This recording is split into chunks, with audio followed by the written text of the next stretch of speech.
Hello everyone. Our group's project is on supporting children with learning difficulties in Islamic settings.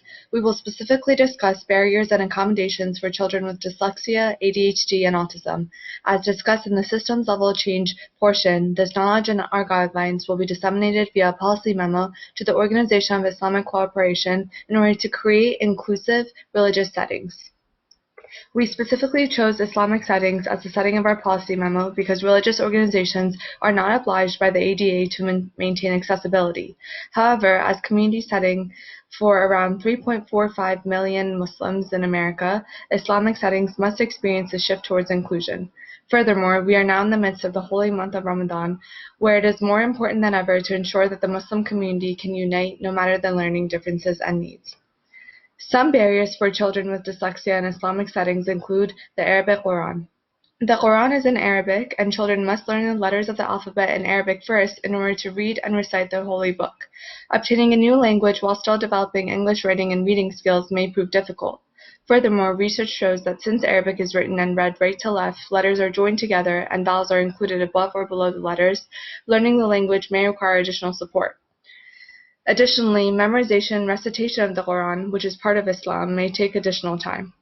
2. Community bulletins. Community bulletins for mosques are often sent out by mail or email. It will be difficult to read the new developments to join in with the community. 3. Quran schools. Children often attend Quran school growing up. However, teachers in these schools are not trained teachers, but rather volunteers or imams, and they may not know which accommodations to implement for participation. Also, while learning the basics of Islam, like wudu, the rituals are taught by song, placing words on the screen to follow along. Kids are supposed to read the words and learn the tune, but kids with dyslexia will have a hard time following along with their peers. For these three barriers, there are accommodations available. 1. For the Arabic Quran, provide recordings of the Quran for the child to follow along. When recordings aren't available, use text-to-speech technology. Also, use an English translation to ease into learning the Quran instead of the Arabic version. 2. For community bulletins, use sans serif fonts, which are dyslexia-friendly, and friendly formatting such as bold instead of italics.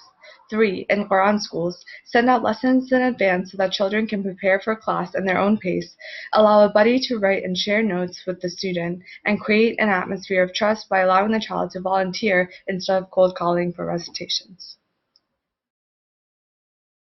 Some barriers for children with autism in Islamic settings include a high sensory input. Participating in gatherings in a mosque subjects children to many noises, smells, and lights that they may find overwhelming. As they adjust to their setting, they may have loud reactions that would draw attention from other participants. Also, many Islamic rituals require children to disrupt their routines in order to participate. For example, the celebration of Ramadan and Eid require participants to behave very differently than they normally would, which can cause anxiety for those who find comfort in adhering to a regular routine. Social circumstances also impact a child with autism in Islamic settings. Many of the activities that occur inside of a mosque or Quran school involve verbal participation, and if a child is nonverbal or struggles to communicate otherwise, they may become isolated from others who can participate and find it difficult to feel part of the community. Finally, the community expectations in these settings may alter one's ability to be fully accepted. Some prayers are very long, taking upwards of an hour to complete. Children with autism may find it difficult to sit quietly for this long and may disrupt services with their actions. Since there is an expectation of being quiet and still that they cannot always live up to, these children may find themselves being stared at or judged by members of their community. In terms of accommodations for these barriers, an overwhelming amount of sensory input could be lessened if there was a quiet space for children to go to during services that they find to be too much. To address the situation of schedule disruptions, leaders of services can provide specific timings to follow for rituals to create some sense of consistency. Social stories, or a depiction of how one may react to changes in a schedule from Ramadan or Eid, could also be provided to children with autism who find that tool to be helpful. Socially, mosques and Quran schools can become more inclusive by establishing a buddy system so that the initial socialization within the community is not as difficult. Also, to mitigate the social impacts of not being able to participate in all rituals, there could be an accommodation made where children who struggle to communicate verbally could substitute in a nonverbal prayer rather than a recitation. Lastly, to prevent community expectations from becoming a barrier, informative workshops and trainings could be provided to help the community better understand what autism is and how they can better support people on the spectrum. So now I'm going to talk about support for individuals with ADHD in mosques and Islamic settings. First, we identify challenges these individuals encounter in these situations. So first, medication. The mosque imams or elders may not approve of a diagnosis or medication because they look at the child through a moral lens, not a medical one. In other words, they may believe in prayer for healing. So they may believe with prayers, these individuals are able to calm down and they don't need to take medicine. Second, concentration is required for prayer. But individuals with ADHD may be easily distracted during lessons or khutbah, may be not able to sit still, they may speak at inappropriate times, or they may interrupt when the imam speaks. And also they may not be able to follow directions or instructions for the rituals. What's more, as Oren Mason states in Reaching for a New Potential, most of the Christians with ADD with whom I have talked feel guilty about how little they participate in tradition worship. Many have abandoned the regular practice of their faith, not because of disbelief, but because of a sense of being out of place in a worship service. So this sense of guilty may also hold true for individuals in mosque settings. Finally, when children with ADHD become restless or start to squirm or wriggle, others may say to them, like, you don't need to be here, which may unintentionally exclude children from this community. So based on the challenges we identified, we come up with some suggested accommodations.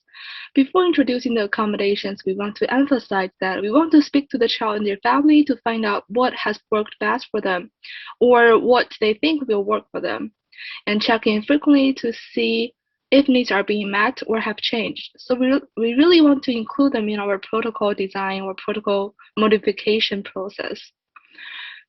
So the first suggestion we have is providing sensory toys like fidget toys to them during times of stillness so that the children's hands are occupied.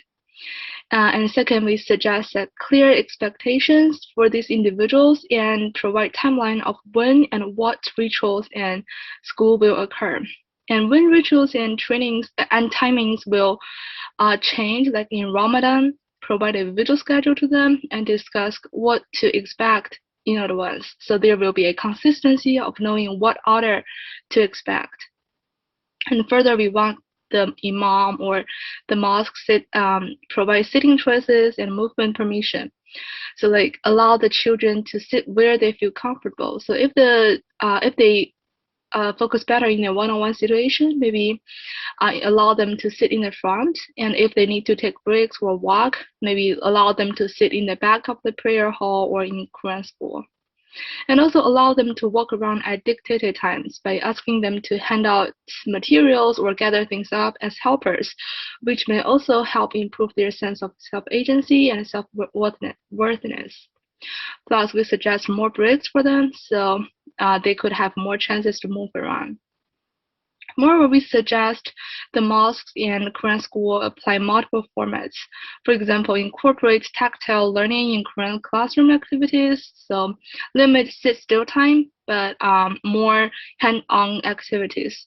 And also have audio or video clips in presentations during Quran school, as well as while teaching rituals to kids, which can be really captivating for kids with ADHD.